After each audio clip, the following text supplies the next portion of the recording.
నెల 13వ తారీఖు ఎలక్షన్ జరగబోతున్నాయి. భారతదేశం మొత్తం ఎలక్షన్స్ జరుగుతూనే ఉన్నాయి. ఆమేన్. అయితే ఓటు వేసే ప్రతి ఓటరు, ప్రతి బిడ్డ గ్రహించాల్సింది ఏంటంటే, మన రాష్ట్రాన్ని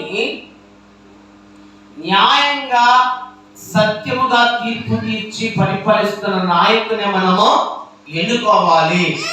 నెక్స్ట్, మణిపూర్లో జరిగిన సంఘటనను మర్చిపోకుండా జ్ఞాపకం ఉంచుకొని ఓటు వేయాలి. రెండవది, నీ ఓటు ఒకవేళ ప్రభువుకు భయపడి ప్రభువుకు నమ్మకం నీ ఓటును వేయకపోతే అటువంటి మణిపూర్లో చాలా చోట్ల తయారవుతాయి. ఇలా మణిపూర్లో ఏ దుర్ఘటన, ఏ భయంకర సంఘటన జరిగిందో అదే సంఘటనలు అనేక రాష్ట్రాలలో కూడా జరుగుతాయి. కాబట్టి దాన్ని గుర్తు పెట్టుకొని, దాని జ్ఞాపకంలో ఉంచుకొని నీ ఓటును నువ్వు సద్వినియోగపరచుకొని నీ ఓటు నువ్వు వేయాలి. ఆమేన్. సామెతలు 29:14. సామెతలు 29:14. సామెతలు 29:14. ఏ రాజు దరిద్రులకు సత్యముగా న్యాయము తీర్చునో ఆ రాజు సింహాసనము నిత్యము స్థిరపరచబడును. ఆమేన్. పేద ప్రజలకు, దరిద్రులకు ఏ రాజు అయితే న్యాయముగా సత్యముగా న్యాయం తీర్చునో ఆ రాజే సింహాసనం నిత్యము స్థిరపరచబడు. ఆ రాజునే దేవుడు నిలబెడతాడు. ఆమేన్. ఈ రోజున పేద ప్రజలు, తల్లిదండ్రులు పోగొట్టుకున్న పిల్లలు, అనాథ పిల్లలు, పేద పిల్లలు, విధవరాలు, వీళ్ళందరికీ ఏ ప్రభుత్వం, ఏ నాయకుడు సహాయం చేస్తున్నాడో ఆ నాయకునే దేవుడు మరలా తిరిగి ఆ సింహాసనం మీద కూర్చుండబెట్టబోతున్నాడు. ఆమేన్. స్తోత్రించదమా. స్తోత్ర స్తోత్ర స్తోత్ర స్తోత్ర స్తోత్ర స్తోత్ర స్తోత్ర. ఇంకొకటి, దానియేలు గ్రంథము 5వ అధ్యాయము 24 నుంచి.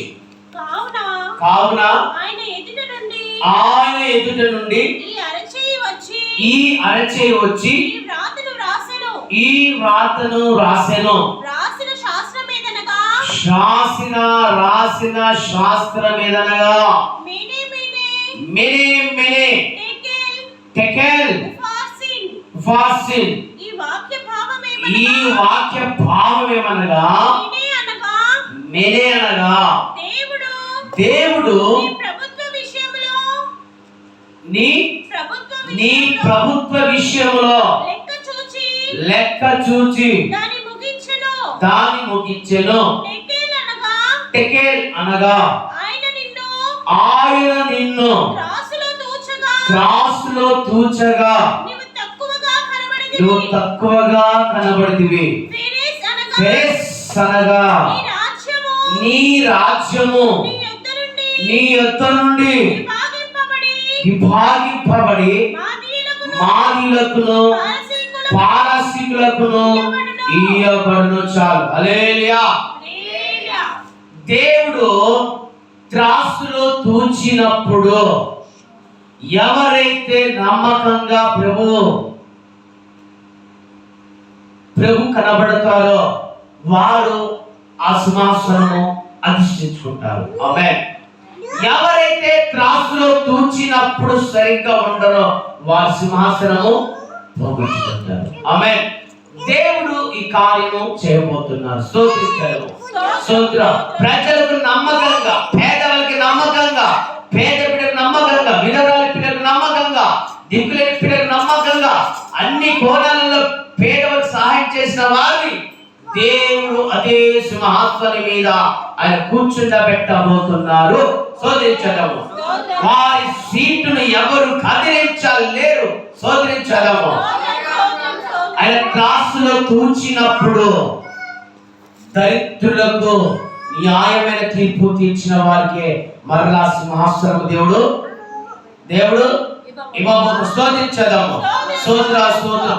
ఒకవేళ నువ్వు ఉద్యోగస్తురాలివో, ఒక పెద్ద బిజినెస్ మ్యాన్, నువ్వు ఎక్కడో పెద్ద ఒక షాపింగ్ కట్టాలనుకుంటున్నావేమో, పెద్ద డిమార్ట్ లాంటి కట్టాలనుకుంటున్నావేమో, దానికి పర్మిషన్ పలానా రాజకీయ పార్టీ వస్తే సాయం చేస్తారు, పలానా రాజకీయ వాళ్ళు వస్తే నాకు ఏమంటారు నా జీతము ఏంది పెంచుతారు, ఇంకా పెద్దగా దాని ఏమంటారు ఇంకా జీతం డబల్ చేస్తారు, పని తక్కువ పని సమయం తగ్గించి జీతాలు ఎక్కువ పెంచుతారని నువ్వు మోసపోయి పేద ప్రజలు నోరు కొట్టాలని ఒకవేళ ఓటేస్తే నువ్వే నష్టపోతావు.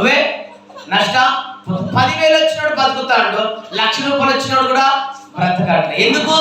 నీ ఆశ ఆకాశానికి అంటిపోయింది. నీ ఆశ 1,00,000 రూపాయలు వచ్చిన జీతం సరిపోవట్లేదు, 2 లక్షలు వచ్చినా సరిపోవట్లే. హైదరాబాద్ లో ఒక ఇల్లు, విజయవాడలో ఒక ఇల్లు, ఇంకా విశాఖపట్నంలో ఒక ఇల్లు, రాజమండ్రిలో ఒక ఇల్లు, మద్రాసులో ఒక ఇల్లు కట్టుకోవాలి, కొనాలి ఆశ ఉంది. దేనివి నేను పరలోకానికి తీసుకొని వెళ్ళలేదు. దేవుడు ఇచ్చిన దాంట్లో తృప్తి పొంది పేద ప్రజలకు సహాయపడే నాయకుని ఎన్నుకొని నువ్వు ఓటేస్తే దేశము, రాష్ట్రము, బిడ్డలందరూ సంతోషంతో ఉంటారు. ఆమేన్. దేవుడు సహాయం చేయండి. స్తోత్రించేద్దాము. స్తోత్ర